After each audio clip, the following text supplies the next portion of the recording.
fallen on your arm and all of a sudden you've got neck pain and maybe numbness and tingling down your arms. You're wondering why and what you can do. Today I'm going to go through this in your video as I've run into this probably about 3 times in the last 2 weeks. My name is Dr. Gregg Gerstin and I help people to lead amazing, fantastic lives without drugs and surgery. Today we're going to talk about how a fall on an extended arm can wind up causing difficulties within the cervical spine. You see, when you fall like that, one of the things that absorbs all the shock is going to be your neck.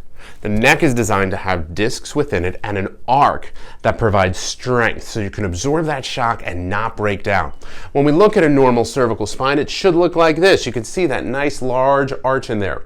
Now when we have traumas, accidents, injuries, falls, bumps, bruises through life, it winds up causing kinks to the spine and it winds up changing the configuration that it could be in. As it changes the configuration, it reduces its ability to absorb trauma and therefore gives you more symptoms and causes you to break down easily. This is one of the reasons why people who have multiple concussions are more susceptible to concussions.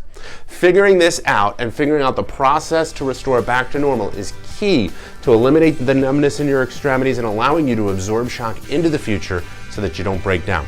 If you got more questions about this, write down below. Once again, my name is Dr. Gregg Gerstin and thank you for letting me be a part of your health.